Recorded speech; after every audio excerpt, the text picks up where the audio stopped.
Philip DeFranco is probably the most trusted news person on YouTube, and in an era where mainstream news is suspect and allegations of fake news fly even from the president's mouth. You are fake news. Sir, go ahead. That might make Philip DeFranco the most trusted news person in America. In this video, I want to talk about what you can learn from Philly D in terms of generating that kind of trust and respect, even when you're talking about really controversial topics. And let me warn you, this isn't always going to be easy.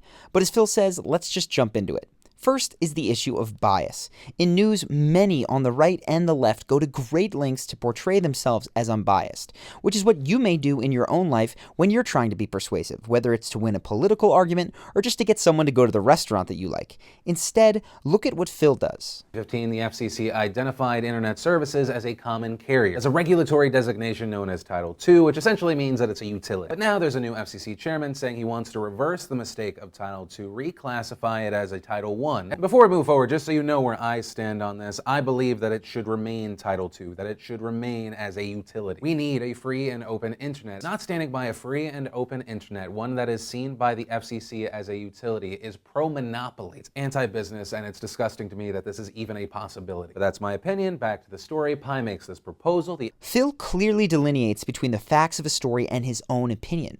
Rather than hide his bias, he reveals it. This might seem counterintuitive if you're trying to win someone to your side. After all, wouldn't knowing your bias make them more likely to resist? Actually, no. Because we are so overexposed to people who are trying to persuade us through secretive means, in ads, on the news, and in our daily lives. We know that people have biases and ulterior motives, and we're most suspicious of those people who claim not to have them. So in revealing his own biases, Phil separates himself from a lot of the deception going on in the mainstream news, and actually makes people more able to trust him. While we may not agree with his opinion, we can trust his facts. And that is, you are going to disagree with me. But unlike most places you're going to consume news or consume opinion, it is okay here. I'm gonna give you the facts, the different points of views, the different arguments from all sides, and then I will give my opinion, and it is okay. It's okay to disagree. We all don't live in one of 2 or 3 boxes. But being trustworthy isn't just about revealing your biases. If you want people to truly trust you, you're going to have to act against your own interests on occasion. After all, if a waiter tells you to get the most expensive entree and the most expensive bottle of wine, are you going to trust him? Probably not. But if he recommends a cheaper bottle of wine and says that it's actually better, do you trust him then? Almost definitely. This is what Philip DeFranco does. He acts against his own financial interest, and it makes us trust him even more. For starters, he hasn't stopped covering controversial topics even though YouTube has hammered his ad revenue for it.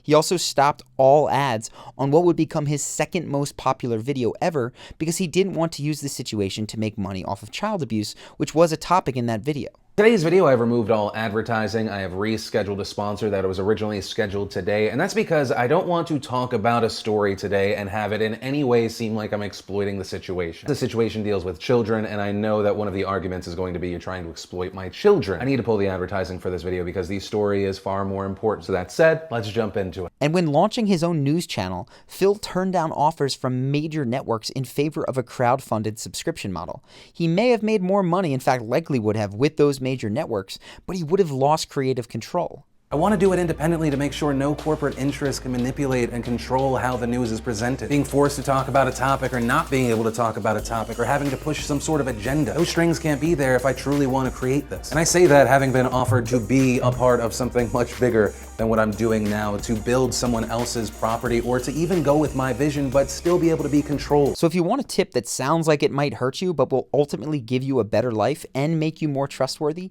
it's just that. Place honest expression over financial gain. That might mean that when the cashier accidentally undercharges you, you say something and pay the full price rather than pocketing the extra. Or that when you have a client that your product just isn't the best fit for, you tell them rather than selling at any cost. For me, it means that we don't use any fake countdown timers on Charisma University or any of the courses that we sell. We don't say limited to 25 people and then sell 30 spots. And when people ask if our courses are going to get their X back, I tell them honestly, probably not. Yes, adopting this mentality might cost you in the short term, but if you build up a reputation of trustworthiness, you'll find that it does come back to you. Plus, it's just the right thing to do. And this brings me to the main point of this video, which is knowing your principles and living them.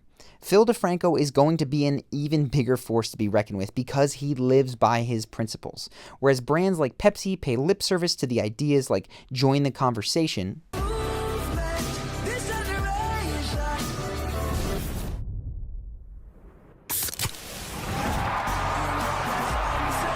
Phil DeFranco actually cares about having a conversation, and he responds to comments every single Friday, even going so far as to change his own mind on reporting that he's done just a few days earlier, kind of like you might expect someone to do if they were having a real conversation. Happiest meal mentioned, asking people only to shop at places owned and operated by minorities and women. I don't agree with that at all.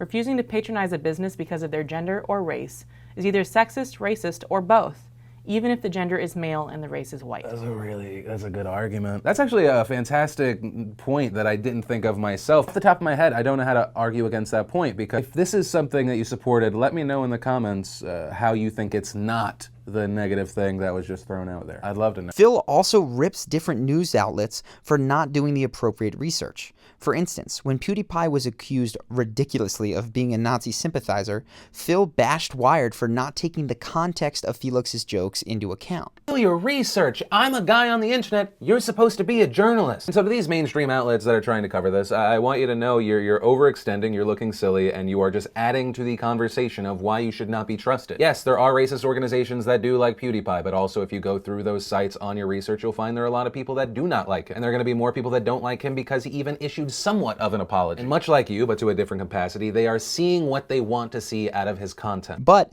to his credit, he didn't stop at just being critical of Wired. He actually goes out of the way to research salacious claims that could make for great videos, but turn out to be false. And that winds up giving him less amazing cover stories, but a much more trustworthy network. Last thing I want to mention very briefly, I had a ton of people messaging me about this morning. People were messaging me that Mike Martin of Daddy of 5 was trying to raise money to sue me over the videos where I talked about his videos this week. It linked me to a GoFundMe. It says Philip DeFranco's false claims. He's been spreading lies about us and putting our family through hell. We are also considering taking Franco to court for all the pain and suffering and money he's causing us to lose. Now, before you get your pitchforks, everything I've seen from this, it does not seem to be real. I mean, the page was created, and on the page it says it was created by Mike Martin, but it wasn't linked to a real Facebook page. I haven't seen it promoted on any of their social media. That GoFundMe was also later deleted. The main point as far as the GoFundMe and the legal stuff, at this point, I have no reason to believe that it is real. And of course, the last thing I would want would be people sharing fake news. It's just getting people riled up. Just about everybody thinks that they live by principles, but in truth,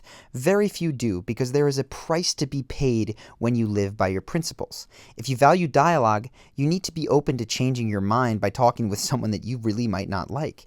And if you value honesty, you need to tell the truth even when it sucks.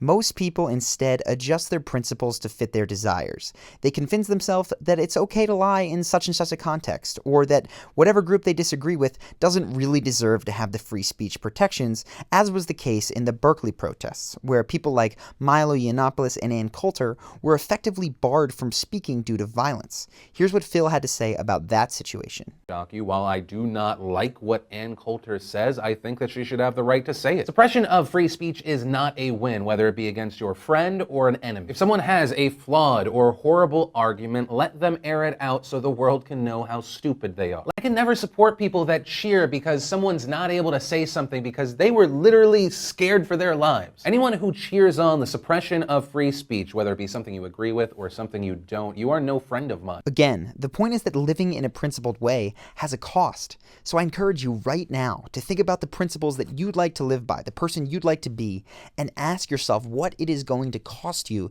to make those principles real. If you value honesty, what difficult truths do you need to tell? If you value having an open dialogue, who have you been shutting out that you should probably converse with? And if you value self-expression, what parts of your personality have you been hiding in order to fit in? If you can pay the cost of living by your principles, you immediately separate yourself from the pack, just like Phil DeFranco has done in the news world. And even though it's tough, and even though it might cost you and likely will cost you in the short term, the principled person that you become is worth it. So if you have anyone else that you'd like to see me cover or topics that you'd like to see covered, please go ahead and write those in the comments below. I always read those, and those really do inform the videos that I do. If you like this video and want more like it, click the button here to subscribe. Charisma and confidence is not something that you're going to learn in one video, so subscribe and make it at least a habit that you come back to once a week. If you're interested, I also set up a video on H3H3, who has very similar traits to Philly D, and if you want to see that, you can click here to watch that, or the mystery video below it. I hope that you liked this video, and I will see you in the next one.